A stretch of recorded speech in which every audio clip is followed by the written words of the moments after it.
Bonjour, cette partie de cours elle est consacrée aux contraintes multiaxiales et aussi donc la mise en place de la contrainte équivalente. Alors en effet, les contraintes elles sont souvent multiaxiales, soit multiaxiales, ce qu'on appelle aussi triaxiales, ou encore biaxiales, ou uniaxiales. Alors les contraintes, par leur nature multiaxiale complexe, en plus, dans le cas de la fatigue, vous avez donc une contrainte qui est variable, donc des amplitudes qui sont variables, des fréquences, des phases. Il s'agit de calcul de moyens, etc. Donc une période. Et l'état de contrainte, il n'est pas statique, mais il est aussi complexe par sa nature qui est aléatoire. Question, que peut-on lorsque les contraintes normales et de ces éléments sont présentes en même temps, au même point? Comment on peut présenter cette amplitude de contraintes en un point, donc lorsque les contraintes ils sont multiaxiales. Là, on a des exemples d'un effet de charge qui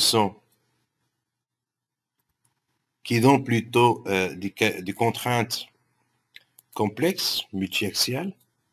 Par exemple, dans la partie à gauche, vous avez un effet de flexion plus la torsion. Et à droite, vous avez un arbre qui travaille en torsion. Vous avez aussi l'effet de la traction. Donc souvent, cet effet de chargement complexe, on le rencontre souvent dans les mécanismes ou les structures, surtout les mécanismes et les moyens de transmission de puissance, par exemple. Et il faut savoir donc représenter ces contraintes et tenir compte en effet de cette multiaxialité, cette triaxialité des contraintes en appoint. Donc là, on rappelle un peu l'état de contrainte en appoint. Donc un tenseur de contrainte est représenté par trois contraintes normales, trois contraintes tangentielles. Donc c'est un tenseur, c'est une matrice 3-3 qui est symétrique. Hein. Les chargements en service auxquels sont soumis les systèmes mécaniques induisent des états de contrainte multiaxiaux qui sont complexes.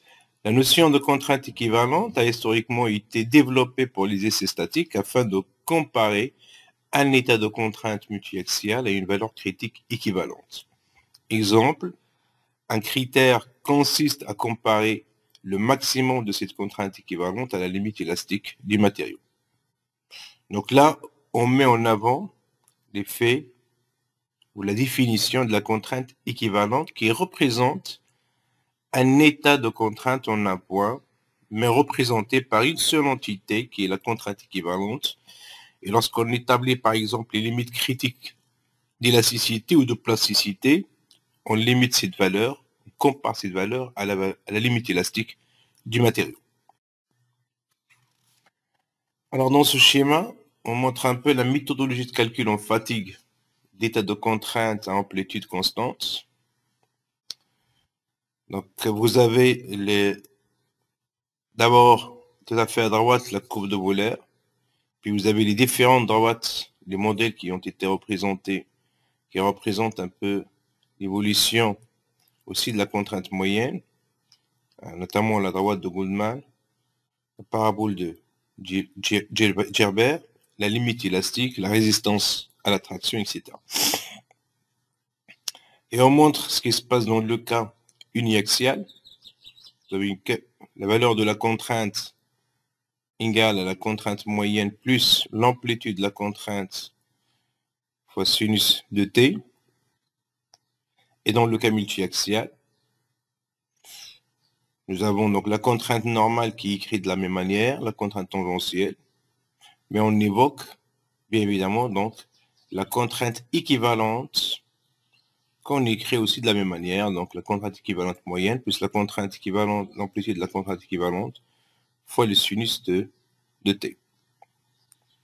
On met en place les valeurs de la contrainte équivalente, soit pour une valeur de contrainte équivalente moyenne nulle, soit une valeur de contrainte moyenne différente de 0.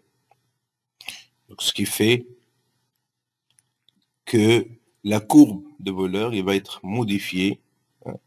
La courbe de Wöhler, qui est représentée par une valeur de contrainte moyenne égale à 0, se trouve modifiée pour qu'on puisse mettre en place, via les droites que vous avez donc dans le graphe au milieu, en déduire la valeur de la contrainte équivalente moyenne dans le cas où la contrainte moyenne est différente de 0. Donc ça, c'est un schéma qui représente un peu les différentes contraintes dépendant de l'état de contrainte, bien évidemment. Donc, si elle est uniaxiale ou multiaxiale, il dépend aussi de l'amplitude de la contrainte et la contrainte moyenne. La décomposition du tenseur de contrainte, on rappelle qu'on peut le décomposer en deux entités, une entité qu'on appelle sphérique et une entité qu'on appelle déviatorique. Donc, la décomposition par projection sur plan permet d'obtenir une composante normale, une composante tangentielle par projection sur un plan matériel. Ça, on l'a vu en l'IMC. La décomposition d'un espace déviatorique permet de retrancher l'effet de la pression hydrostatique. Donc, si on extrait la partie dite déviatorique, elle représente une pression hydrostatique.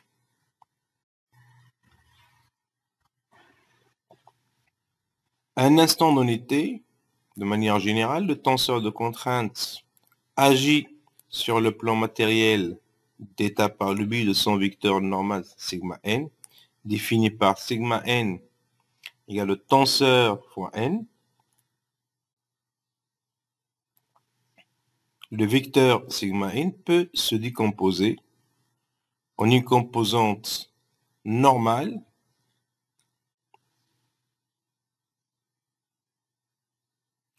une composante tangentielle. Sigma nt, c'est ce qu'on appelle le vecteur contrainte, qu'on décompose dans le plan une entité normale, qui est éventuellement la contrainte normale, et une entité tangentielle, qui est la contrainte tangentielle. Et ce taux, il peut être aussi exprimé par deux entités, puisqu'il est dans le plan, par une projection sur U, une projection sur V. Donc ça, c'est ce que nous avons vu un peu dans le cours de la mécanique des milieux continus, où un vecteur contrainte, il peut se décomposer sur la normale au plan et sur le plan lui-même par le biais de deux projections de la contrainte tangentielle. Tau représente la contrainte tangentielle, le plan physique, qui égale bien évidemment donc la racine carrée de la sommation des carrés des projections dans le plan.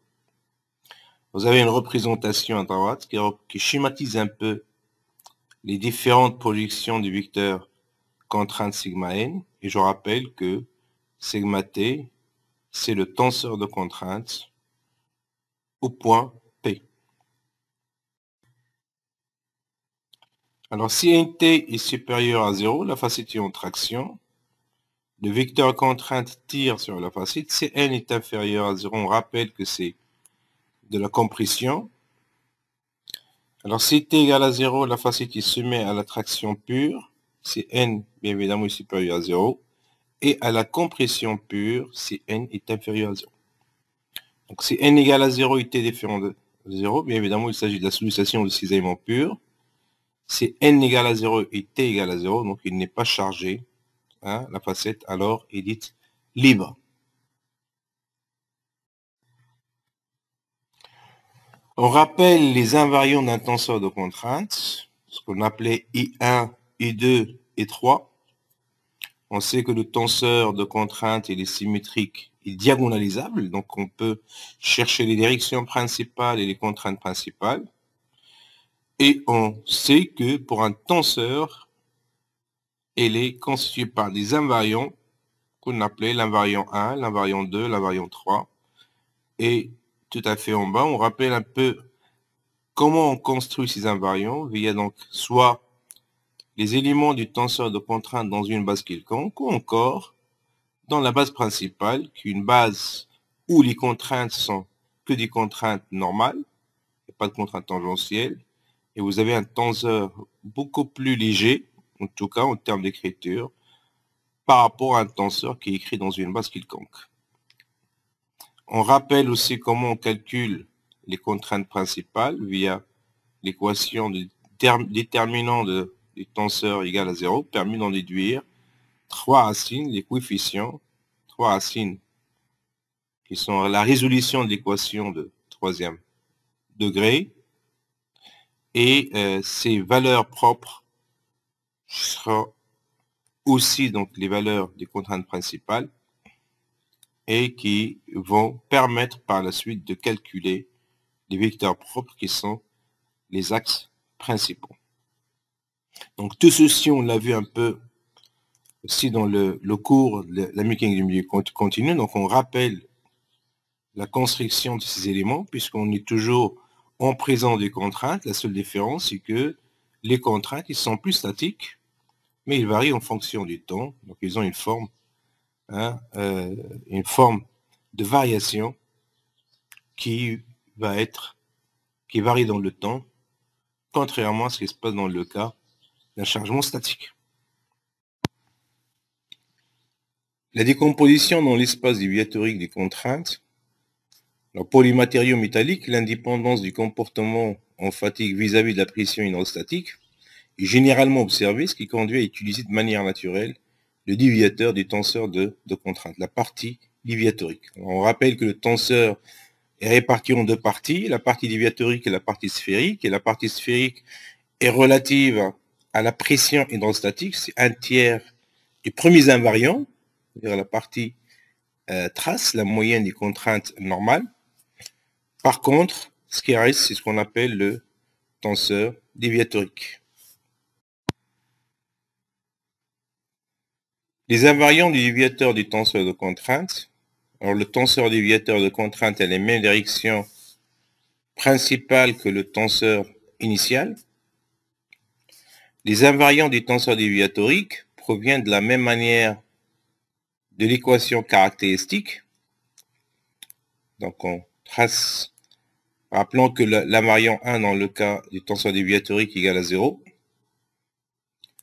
L'invariant 2, on calcule de la même manière, 1 demi fois la trace produit de deux tenseurs déviatoriques, et G3, un tiers de la trace, produit 3 fois la matrice déviatorique.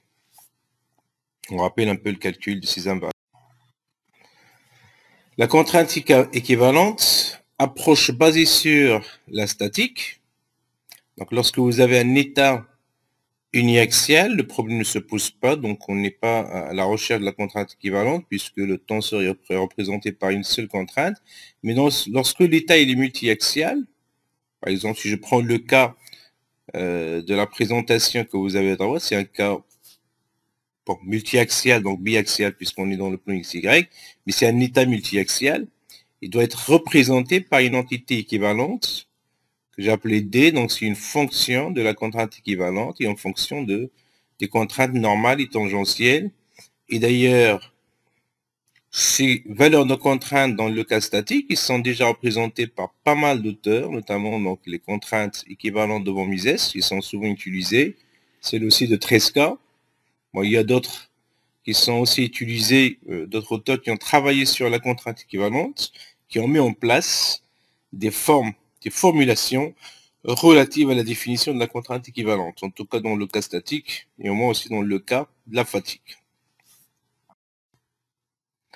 La contrainte équivalente de von Mises, alors cette contrainte, sigma équivalente de von Mises, pour les contraintes proportionnelles ou en phase, la définition du second invariant G2 du tenseur de contrainte est rapprochée à la définition de la contrainte équivalente de von Mises appelée aussi scission octaédrique, telle que cette contrainte égale à la racine carrée de 3 fois G2 de T.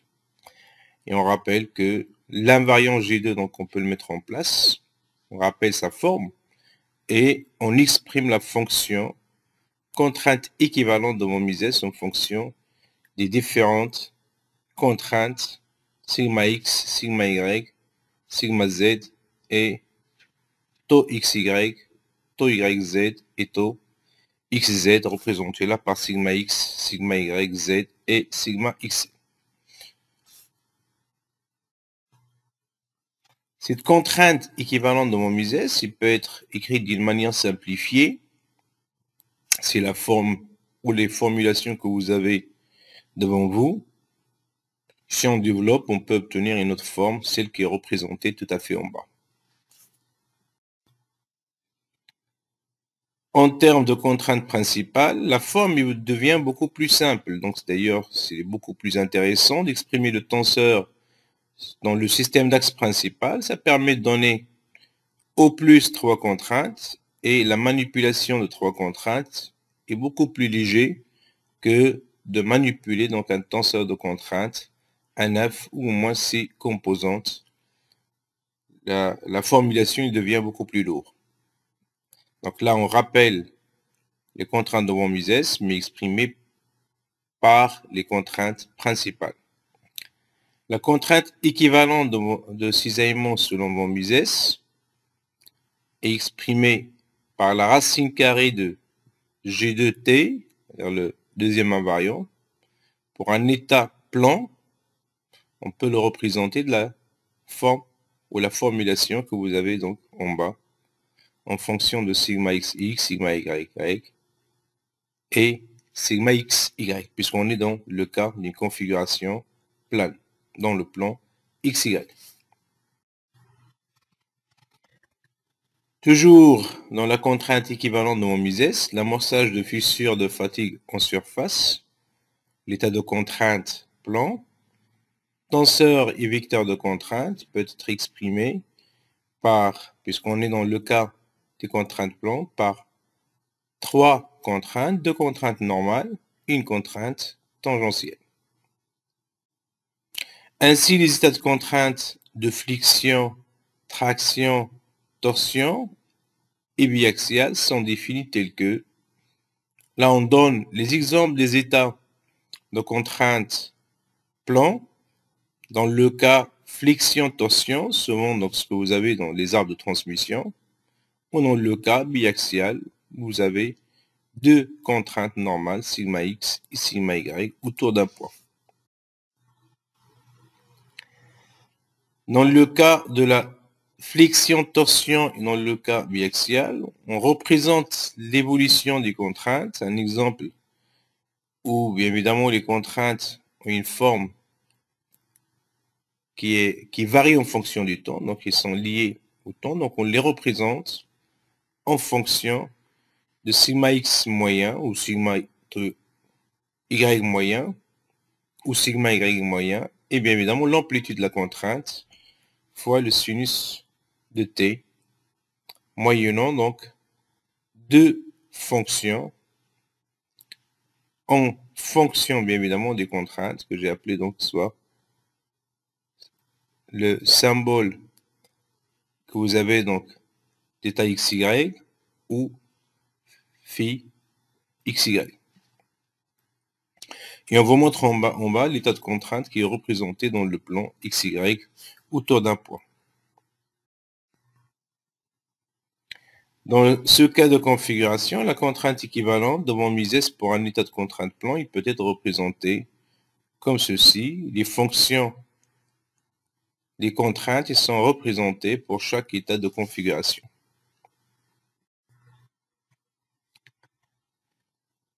La contrainte équivalente de Triska, c'est une contrainte aussi qui représente l'état de contrainte multiaxiale. Elle est définie en fonction des contraintes principales et souvent donc elle est représentée par le max des valeurs des contraintes principales. Cette contrainte équivalente permet de confronter le cisaillement équivalent maximal à la limite élastique du matériau. La contrainte équivalente de Triska est utilisée lorsque l'on connaît les directions principales du tenseur de contrainte. Elle mène alors à des calculs plus simples que si on l'utilise von Mises. Les deux critères de von Mises et Triska, ils basent respectivement sur les contraintes équivalentes de von Mises et Triska. Ils s'appliquent particulièrement aux métaux. Ils conduisent à des résultats légèrement différents. Donc, on a constaté que les deux critères donnent des valeurs qui sont très approchées. Alors, von Mises, Tresca. Donc, si on compare les deux, représentation schématique dans l'espace des contraintes principales, la surface seuil qui définit la zone de sécurité est un cylindre à base circulaire pour von Mises. Par contre, c'est un hexagonal, une forme hexagonale pour le critère de Tresca. C'est ce qu'on vous montre sur la figure à droite dans le cas d'une représentation dans le plan sigma 1, sigma 2, comment évolue l'ellipse de von Mises et comment évolue l'hexagonal de Tresca, qu'on représente dans le cas limite lorsque la valeur de la contrainte sigma 1, sigma 2 égale à RE, la limite élastique, ce qu'on appelle donc la limite de sécurité, au-dessous de laquelle on est dans une zone sécurisante inférieure à la limite élastique, et au-delà de cette limite, on est dans une zone de non-sécurité, et non sécurisante, c'est une zone qui conduit en tout cas à la plasticité. La moyenne de la contrainte équivalente, alors soit les contraintes normales moyennes, alors on rappelle qu'on met en place aussi la contrainte moyenne équivalente de la même manière. Donc on calcule d'abord les valeurs moyennes des contraintes et on revient à la formulation de von Mises et on remplace les valeurs des contraintes moyennes calculées pour en déduire la valeur de la contrainte moyenne équivalente. L'amplitude équivalente, puisqu'on aura aussi besoin de l'amplitude, soit si on insère les définitions usuelles de l'amplitude dans l'expression de la contrainte équivalente de von Mises, on obtient donc la formulation de la contrainte équivalente, l'amplitude de la contrainte équivalente de von Mises, de la même manière. Alors, problématique, la définition de l'amplitude n'est plus valable lorsque la contrainte équivalente n'est pas pairement alternée, dans le cas où il est calculé à partir de composantes à moyen nul. Pour illustrer ce propos, considérons un exemple simple de la contrainte équivalente de von Mises pour une contrainte uniaxiale de flexion-traction à moyen nul et à amplitude de 100 mégapascales. Une contrainte, l'amplitude de la contrainte équivalente pour un essai simple de traction alternée. Le premier à droite, vous avez bien évidemment donc une valeur d'amplitude de contrainte sigma 1 qui est égale à sigma x max moins sigma x mini sur 2, qu'on peut calculer. La valeur de diagramme à droite, vous avez une valeur moyenne qui est égale à 0, de la même manière, donc sur les deux graphes, donc vous avez la même sollicitation externe, mais on remarque que la valeur de l'amplitude de la contrainte, elle est différente. Le premier, c'est égal à 100 mégapascales, le deuxième, c'est égal à 50 mégapascales. La valeur de la contrainte, pour un même état de contrainte, deux mesures qui sont différentes de l'amplitude, et ce qui illustre ce que nous avons dit tout à l'heure par rapport à ce genre de sollicitation. Alors, les amplitudes de la contrainte équivalente, il y a plusieurs méthodes pour définir aussi l'amplitude, qui sont un peu synthétisées dans cette dernière partie, qu'on ne va pas développer, mais on rappelle qu'il y a d'autres méthodes pour définir l'amplitude, notamment le cas des enveloppes elliptiques ou des enveloppes prismatiques, ce qu'on appelle la méthode des enveloppes. Amplitude de la contrainte équivalente égale à une norme dans l'espace à 3 dimensions et qui sont illustrées par plusieurs exemples et par plusieurs méthodes. Voilà donc par ce que je termine mon exposé et je vous invite par la suite à une autre capsule où on évoquera un peu les critères emphatiques.